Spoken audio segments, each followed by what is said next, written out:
Segala puji, hormat, dan kemuliaan bagi-Mu Tuhan Allah kami yang hidup.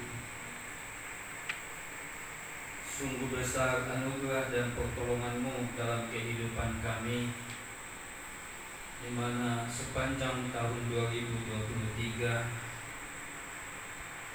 Tuhan melawat kami dan memberikan kami kesehatan. Tuhan memberikan kami serentetan mujizat terjadi dalam setiap kehidupan kami pribadi lepas pribadi. Dan ada banyak hal yang terjadi dalam kehidupan kami, baik itu penderitaan, baik itu sukacita, baik itu kebahagiaan, boleh kami terima dan kami boleh lalui dengan baik. Nah, dikala kami menghadapi penderitaan, Tuhan menolong kami, Tuhan melewatkan kami dari segala kesusahan yang kami alami, dan pada akhirnya kami boleh menjadi pemenang melewati setiap persoalan hidup kami. Dan di 2024 ini Tuhan, kami juga telah melewati sebulan telah berlalu, dan kami boleh berkumpul di bulan Februari ini, bulan kedua di tahun 2024 ini. Dan itu semua karena kasih-Mu, dan melihat tidak ada yang berubah di dalam setiap kehidupan kami secara kekeluargaan kami. Kami boleh melihat ada kesehatan, ada wajah yang cerah, ada wajah atau sikap yang ceria dari kehidupan kami, kumpulan kami. Itu pertanda bahwa Tuhan masih menolong kami dan kami percaya kepada Tuhan. Segala sesuatu yang terjadi bagi kami adalah seizin Tuhan, agar kami tetap boleh terproses dalam hidup kami, agar kami boleh semakin mencintai Tuhan, mengasihi Tuhan, dan agar kami semakin mendekatkan hidup kami kepada Allah yang Maha Kudus, karena kami tahu tanpa Tuhan kehidupan kami adalah sia-sia. Karena itu berbahagialah kami orang yang percaya kepada-Mu, karena kehidupan kami tidak akan menjadi sia-sia, karena kami menjadi pengikut Kristus yang mengandalkan Engkau dalam setiap perlakuan kami, tindakan kami, dan kehidupan kami. Terima kasih Bapa. Saat ini kami akan belajar membuka mata hati kami, telinga kami, dan roh kami untuk dipenuhi kebenaran Tuhan. Karena itu berfirmanlah Engkau Tuhan bagi kami, Roh-Mu yang kudus itu hidup dalam hidup kami, agar kami semakin melihat betapa ajaibnya kasih sayang Tuhan dalam hidup. Dalam Kristus Yesus kami sambut firman-Mu dengan bersyukur. Haleluya. Amin. Puji Tuhan. Shalom. Shalom. Baiklah Bapak Ibu dan Saudara yang dikasihi Tuhan, di awal tahun ini, yaitu tahun 2024, kita boleh memulai acara pertanian kita kembali, dan kita boleh juga bersyukur tepatnya keluarga Amang Manik di sini menempati rumah yang baru. Doa kita biarlah rumah ini menjadi rumah Tuhan, Tuhan dan Roh-Nya berkuasa di tengah-tengah keluarga ini, sehingga keluar masuk mereka diberkati Tuhan, menjadi berkat bagi lingkungan, bagi keluarga, terlebih bagi kemuliaan Tuhan. Firman Tuhan bagi kita dalam Matius pasal 13, ayatnya yang pertama sampai ayatnya yang ke-9. Dan oleh Tuhan,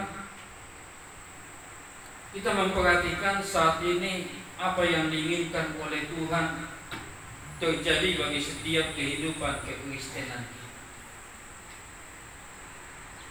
Kalau di sini Yesus menggambarkan kehidupan kekristenan itu, digambarkan seperti tanah-tanah yang dikatakan di sana, ada tanah yang berbatu-batuan, ada yang bersemak duri, ada yang di pinggir jalan, ada yang tanah yang baik dikatakan.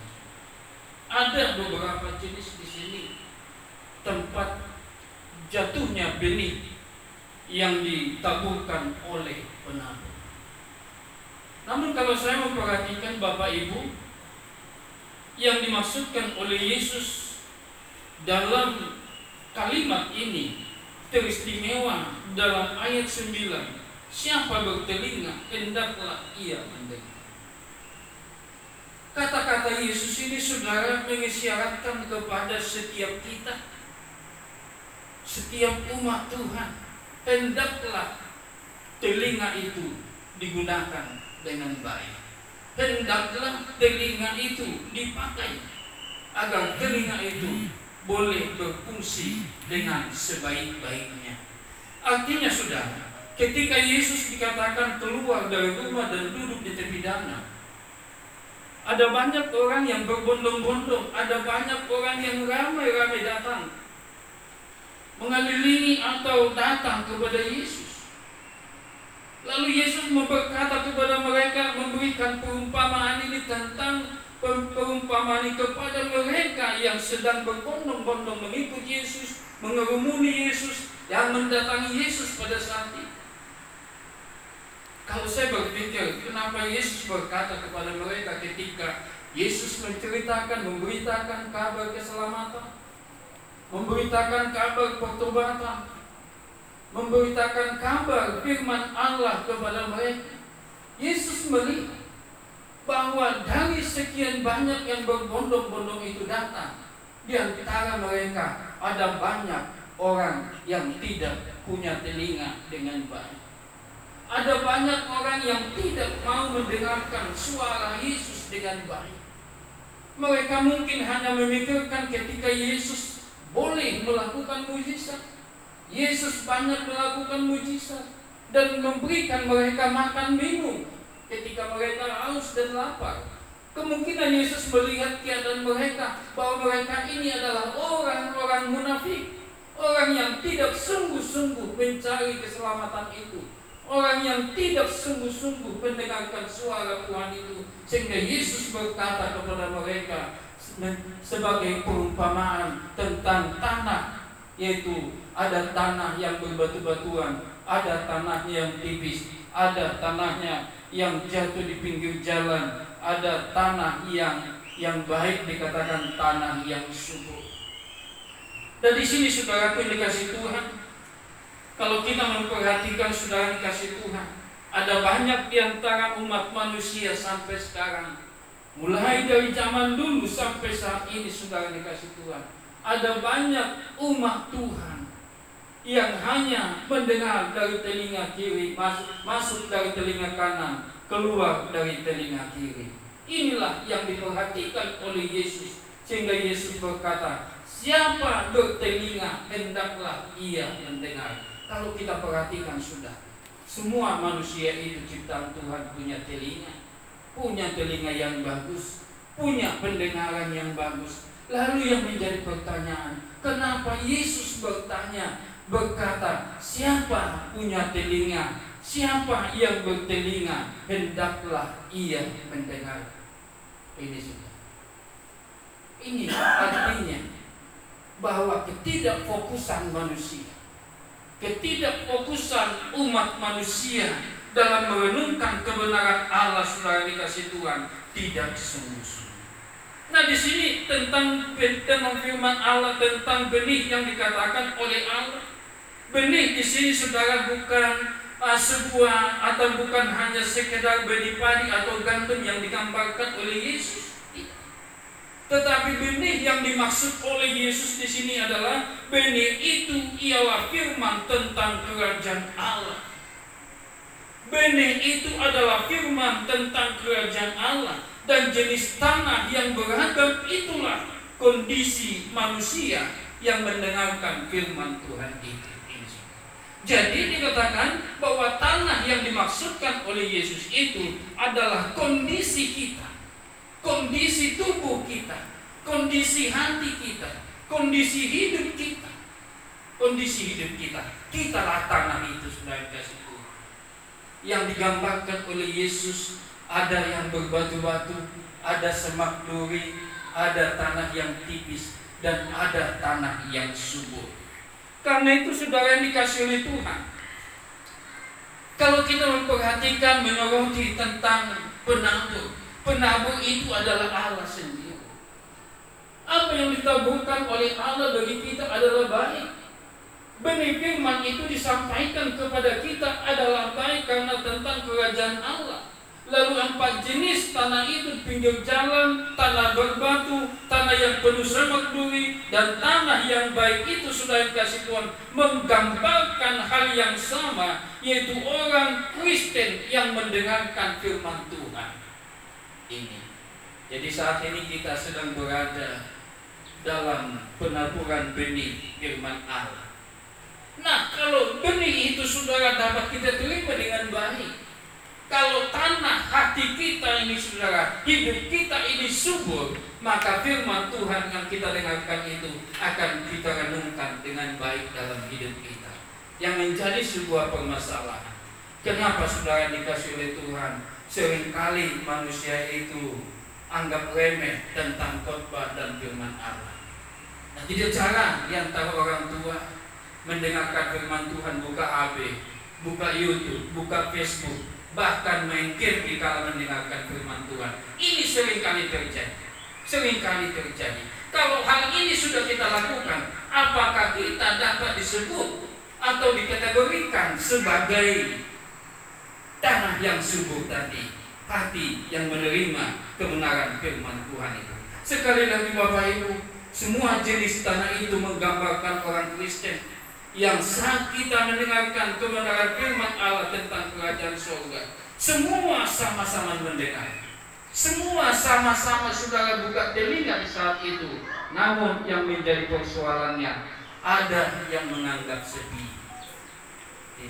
Ada yang menganggap sepi. Yang pertama, ada menganggap sepi. Biarlah berlaku. Suka hati pendeta itulah, suka hati sintua itulah ngomong di depan. Hidupku akan kulakukan, hidupku adalah hidupku. Ini yang seringkali terjadi dalam kehidupan manusia, sehingga imannya tidak dapat bertumbuh dengan baik. Nah, yang kedua, sudah dikasih Tuhan sama-sama mendengar, namun ada yang antusias, namun tidak terlalu berakar dalam hati. Ada yang semangat mendengarkan firman Tuhan itu, tetapi tidak saudara terlalu berakar firman itu, tidak bertumbuh dengan baik, tidak dikonsumsi dengan baik saudara dikasih oleh Tuhan, sehingga menjadi sia-sia, suam-suam kuku. Ini saudara. Yang ketiga dikatakan, ada yang mengerti tetapi meragukan kebenaran firman Tuhan itu. Ada banyak di antara umat Kristen ketika mendengarkan firman Tuhan mengerti, paham, tetapi ragu tentang firman Tuhan itu. Apakah benarnya? Apakah firman itu benar? Apakah Yesus benar-benar ada? Kalau ada, kenapa hidupku seperti ini? Kenapa saya tidak kaya-kaya? Kenapa saya susah? Kenapa saya menderita? Mungkin ini di pikiran setiap orang yang mengerti firman Tuhan tapi meragukannya. Yang keempat terakhir Bapak Ibu, orang mengerti, dan orang yang mengerti dan menerimanya dalam hatinya. Inilah tanah yang subur. Inilah hati yang terbuka dengan baik untuk kebenaran Tuhan. Ketika kita merenungkan firman Allah, mendengarkan firman Tuhan dengan baik, kita bisa melihat. Ada biasa beberapa orang selalu komen dengan saya, terima kasih firman Tuhannya. Baik itu dari WhatsApp saya, biasanya selalu ada sekalian kasih Tuhan yang merespon dengan baik. Berarti apa saudara? Itu firman Tuhan sedang bertumbuh di dalam hatinya. Itu firman Tuhan sedang berakar di dalam hatinya.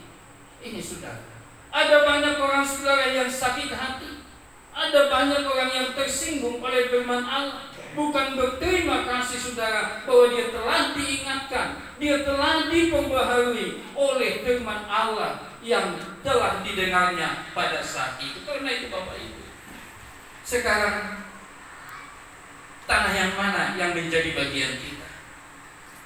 Apakah tanah tanah yang nomor 1, nomor 2, nomor 3 atau nomor 4. Tapi menurut saya, marilah kita memilih tanah yang nomor 4, yaitu tanah yang subur, di mana kita dapat mengerti firman Allah, menerimanya dengan baik dalam hati kita, dan melakukannya dalam segenap kehidupan kita.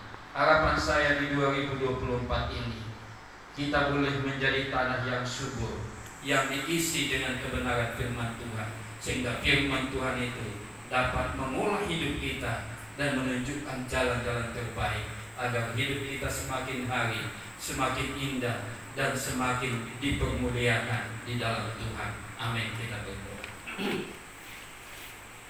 Sungguh besar anugerah-Mu Tuhan yang sudah melawat kami. Renungan kami yang singkat saat ini Tuhan, biarlah itu boleh menguatkan dan menumbuhkan iman kami, agar kami menyadari Tuhan tentang kehidupan kami, agar kami menyadari Tuhan tentang kerohanian kami, tentang andil kami hidup di dalam Tuhan, sehingga kami Tuhan tidak sia-sia hidup di tengah-tengah dunia ini, karena kami tahu ada masa depan yang baru, ada masa depan yang sehat, ada masa depan yang cerah yang Tuhan akan lakukan dalam kehidupan kami. Terima kasih Bapa di surga buat kasih-Mu. Terima kasih Tuhan buat firman-Mu. Tanamkanlah itu di hati kami masing-masing.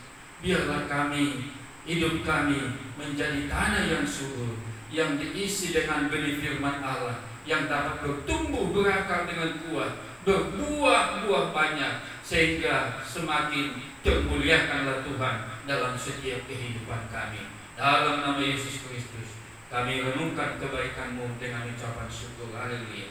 Amin.